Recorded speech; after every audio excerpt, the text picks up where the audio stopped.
Okay. Now, with the massive success of Starcarft, okay, let's learn how to enunciate our words here.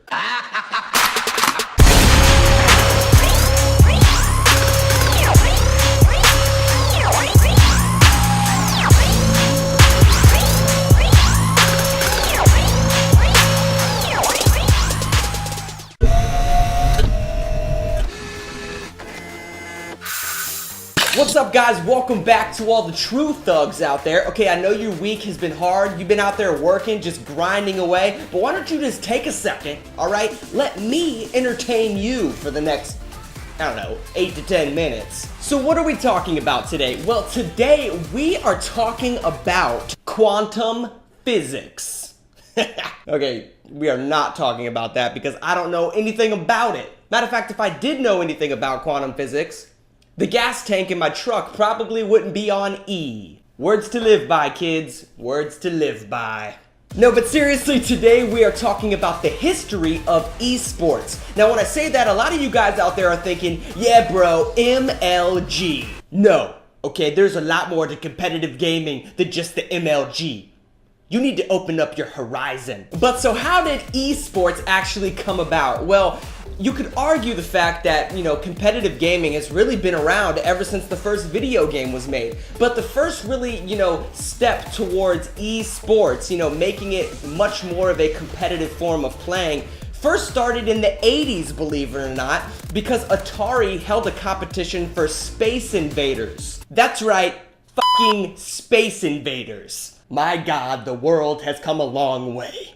But the first competition that Atari had for Space Invaders, believe it or not, had over 10,000 participants, and that really kind of sowed the seeds for what eventually would become esports. But as we moved into the 90s, console gaming and stuff started to become a little bit more advanced, and companies like Blockbuster and Nintendo, okay, screw the fact that I even said Nintendo, let's talk about Blockbuster, doesn't even exist anymore. Hashtag Redbox, bitch. I love Redbox. $1 for a movie? Can't beat that. It's sure better than $8 for 3 nights and fucking $40 in late fees. Rest in peace, Blockbuster. But yes, companies like Blockbuster and Nintendo actually started sponsoring competitive matches and console gaming with video games like Mario Kart, 007, little things like that. But they were held in these little small convention centers, these little small buildings, things of that sort. But the 90s actually gave rise to the much more competitive field of PC gaming.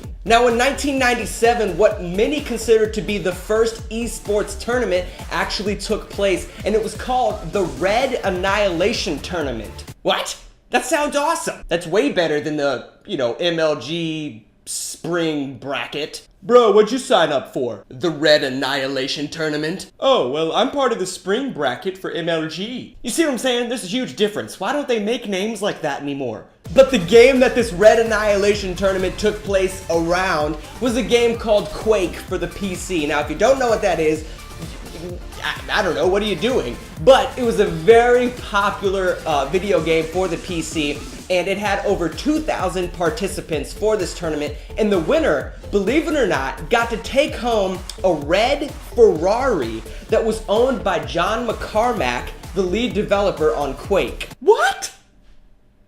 They're taking home Ferraris now? So the old tournaments used to be called Red Annihilation Tournaments, and you took home a fucking Ferrari. Why don't we do this anymore? Shortly thereafter, you had companies like the Cyberathlete Professional League opening up that, some of their first tournaments were starting off with over $15,000 in prize money, which back in the Dizzy used to be quite a lot of money. Let's not forget, video games used to be like $2.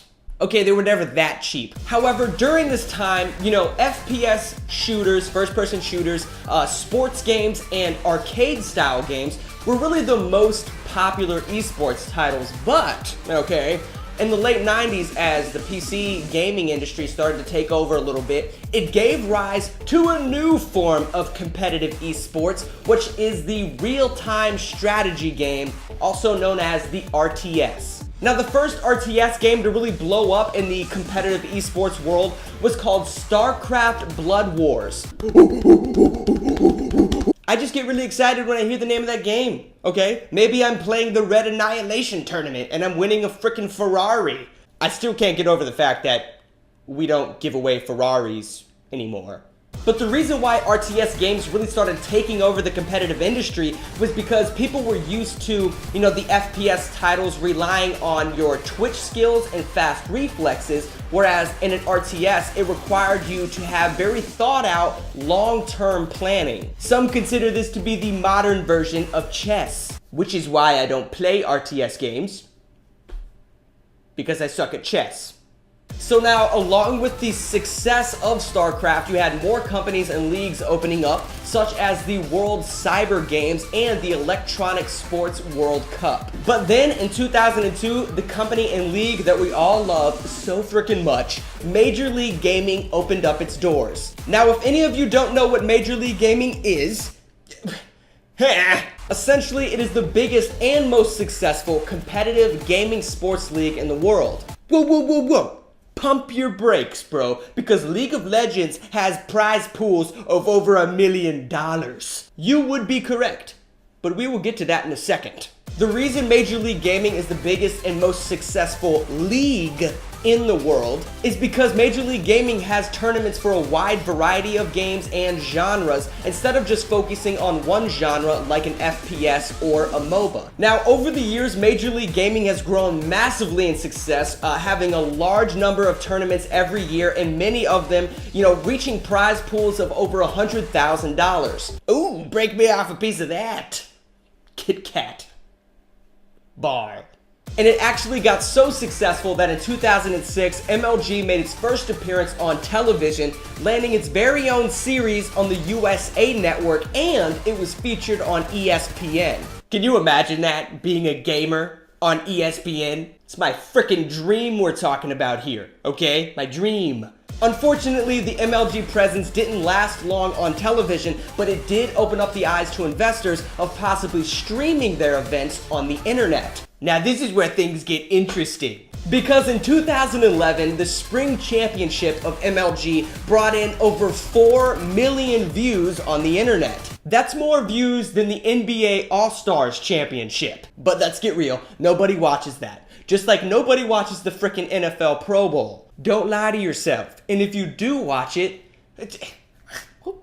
What? But now, taking advantage of this online streaming service, the global Starcarft 2 League actually opened up its doors, and its first tournament that was streamed online brought in over 50 million views. What? Is there even that many people on Earth? Okay, I know there are, but like 50 million, that's a lot. Now, along with this rise of PC gaming, the newest genre of competitive gaming that we all know as of now arose and took over the entire industry. What am I talking about? The MOBA. What the f is a MOBA? MOBA stands for Multiplayer Online Battle Arena, and believe it or not, is actually based off of a fan-made Defense of the Ancients mod for Warcraft 2.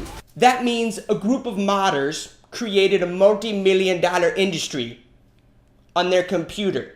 Now, a lot of people consider MOBAs to be very successful and popular because it kind of takes the best of both industries between, the FPS shooters and the RTSs, whereas, an RTS, you kind of focus on long-term planning, and in an FPS, you're kind of focusing on your twitch skills and your fast reflexes. So in a MOBA, you actually take control of one hero on an entire map, and you have to depend on the teamwork between you and your friends to defeat the enemy team. So that really requires all of those traits: the fast reflexes, the twitch skills, and you have to have long-term planning. Now, with that being said, I think it is safe to say that MOBAs have taken over the world of competitive gaming and are now considered the most popular genre in esports, the most popular game being League of Legends, that was released in 2009. Now, this game has become so damn popular that it is the most played game in the world with over 30 million users. I don't know about you, but I wish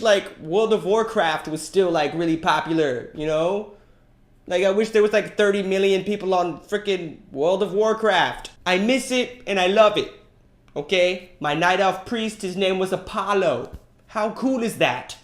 But regardless of whether or not MOBAs are dominating the world of esports right now, one thing is for sure, the more people play video games, the more people enjoy them, the bigger esports is going to get and the more successful competitive gaming is going to be. Alright, but that's it for this week, guys. Thank you for tuning in. I hope you enjoyed the video. Leave a comment below. Let me know what you thought of this little history lesson, okay, that I just laid out on the table. Okay, spread some love by clicking that thumbs up button. Share the video with your friends. And if you haven't subscribed to the channel already,